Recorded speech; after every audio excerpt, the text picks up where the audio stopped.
Have you ever wondered, can I mount a firearm in my vehicle legally? What up, homie?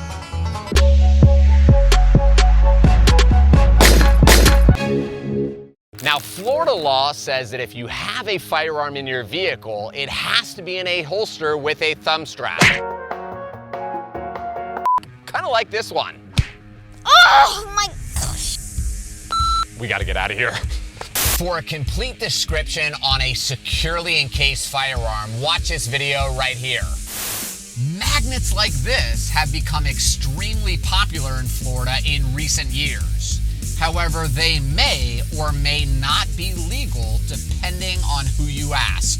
Florida Statute 790.25 paragraph 5 says it is lawful and is not a violation of Statute 790.01 for a person 18 years of age or older to possess a concealed firearm or other weapon for self-defense or other lawful purpose within the interior of a private conveyance without a license, if the firearm or other weapon is securely encased or is otherwise not readily accessible for immediate use. The portion of the statute that is really in question is the part that says without a license. According to John Gutmuncher, which, I'm sorry, John, I don't know how to say your name. John is the author of the Florida Firearms. What the is that book called? Florida Firearms Laws, Use, and Ownership. John is the author of the Florida Firearms Laws, Use, and Ownership book.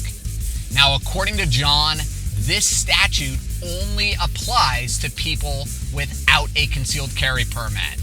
However, he also says that this is just his opinion. Now, my personal opinion is that prison sucks, and I want to stay as far away from that gray line as possible. Oh, by myself.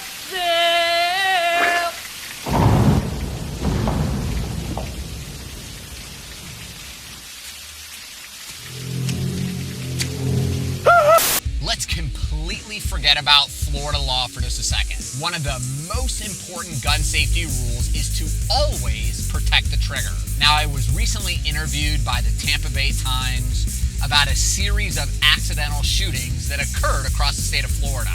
I believe there were 5 accidental shootings in just a 2-week period. Now, they called it an accident.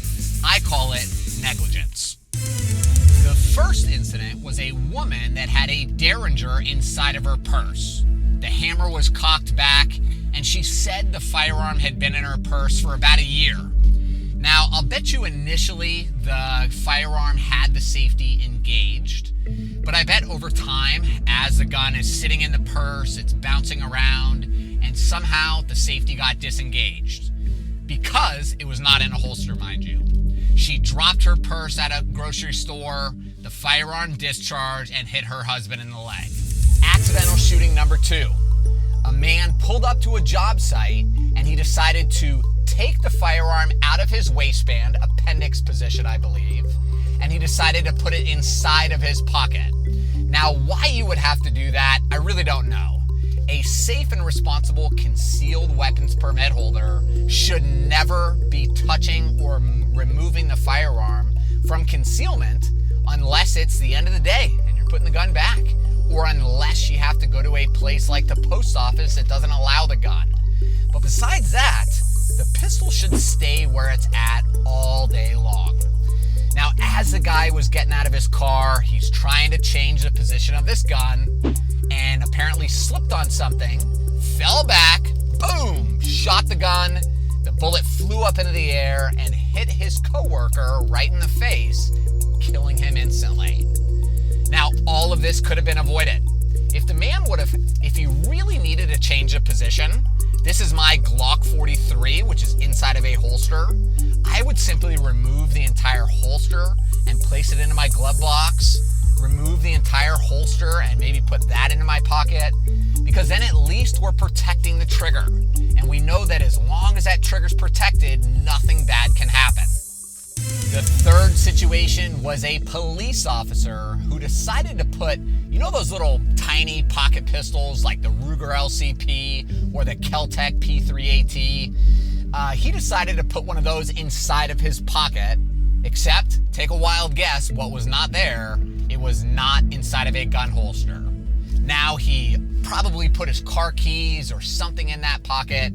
He started digging around and pop! Shot himself right in the leg. Now I've heard from so many, in fact I actually heard it today from somebody, so many gun owners say that because those small pocket pistols have such a long, heavy trigger pull that acts as a safety. I think it's an extra step, but this cop had a very long, hard trigger pull and he still shot himself in the leg. And he could have easily killed himself. He could have easily killed somebody standing around him because he was too lazy or too stupid to put the firearm inside of a holster. The fourth situation was a guy in Clearwater that allegedly had a Glock 19 fully loaded sitting on his kitchen countertop. Now he came and picked up the gun, for some random reason, decided to place his hand in front of the barrel. Dumbass. Then number 2, had his finger on the trigger. This guy's a freaking genius. Firearm went off, and now the guy's got a hole in his hand, and I'm sure he feels like an idiot. But it could have all been avoided if several gun safety rules would have been followed. Keep your finger off the trigger. Always keep the firearm pointed in a safe direction. Always treat firearms as if they are loaded. And why on earth would you have a loaded firearm just sitting there? This is a loaded Glock 43, but it's inside of a holster, so it makes it much safer to handle. I would never just be handling this gun if it was not inside of a holster. It would make no sense at all. Now, all 4 of these incidents occurred because of negligence. This was not an accident. All of these situations could have and should have been avoided if proper gun safety rules had been followed. If common sense had been applied, none of these people would have been hurt. So now back to this car magnet debate. We know that most firearm accidents occur because of improper trigger discipline. People are putting their finger on the trigger when they shouldn't. Now, if you have a gun stuck to one of these magnets, is it possible that your children are ever going to get into your car without you knowing? I think the answer is yes. Do you think if you got into a car accident, not even a really bad car accident, but if you got into a car accident, would this firearm become dislodged from this car magnet? I think it would. Could the firearm discharge as it is loaded, bouncing around your car during an accident? I think it could. I think that's very logical to perceive that it could happen. A friend of mine owns a bunch of oil change businesses around Hillsborough County, kind of like similar to the Jiffy Lube. And you know, what would you guess the number one oddball thing is that they find inside of people's cars when they pull up to get an oil change? That's right, it's a pistol. He said that they find guns inside of the side door here. They find them tucked into the seat, and they see them all the time on these gun magnets. Now, do you really know who this person is that's changing your oil and inside of your car? Nope. Is it possible that one of these knuckleheads may touch the gun and accidentally discharge it because it is just sitting available to them? I think it is. Now, we may believe that we're going to remove that firearm every single time, and we're not going to forget, right? For years, I had a firearm mounted to the steering column of my car using a Blackhawk Serpa holster, kind of like this. And you know, the gun was there for so long that eventually I just really forgot about it. I let my 16-year-old nephew borrow my car one day, didn't even think twice. And then about 30 minutes after he left, I thought, holy shit, Ryan, my 16-year-old is driving around with a gun very close to him, and it is my fault because I forgot that that pistol was even there. Now, thankfully, he was safe, and thankfully, he understood gun safety, so I asked him to pull over, take the gun, unload it, lock it in the trunk, and come home immediately, because I did not want him to end up going to prison over my stupidity of leaving that firearm in such a very vulnerable place, right? It is very easy for it to happen. Whether these firearm magnets are legal in the state of Florida is really up to the courts and potentially the police officer that stops you.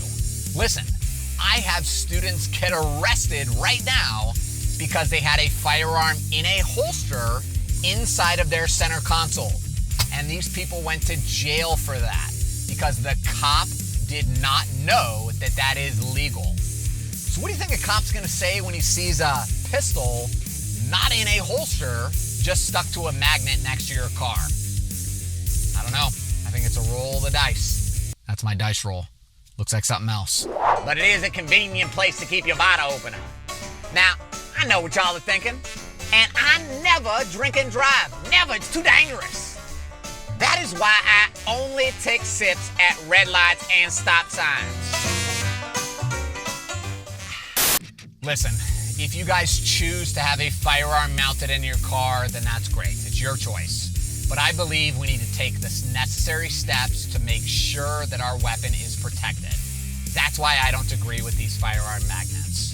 If you're gonna have a gun mounted in your car, mount it in a Blackhawk Serpa holster so at least we know the trigger guard is protected, or, I don't know whose holster this is, or a nice Kydex holster like this. We want some type of retention so that that gun is protected, the trigger's protected, and ultimately ourselves and our family is safe. Gotta find something, man. Gotta find something, baby. Find me some crack, baby. Let's see what's inside. Ooh, yeah, look at that gun. I can buy so much crack. Crackhead strength! Ooh, look at that. As you can see, leaving your firearm in your vehicle overnight may not be the best idea. What if a cop sees my gun at a traffic stop? That's a great question. It's important to sit still, be polite to the officer, and no sudden movements, or you might find out what pavement tastes like. All right, son, don't you move none. You hear me? Don't you move. Get out of the car. Get out of the car. Get on the ground. To learn more about how to get stopped during a traffic stop, watch my video here. And until next time, stay safe. You mother piece of...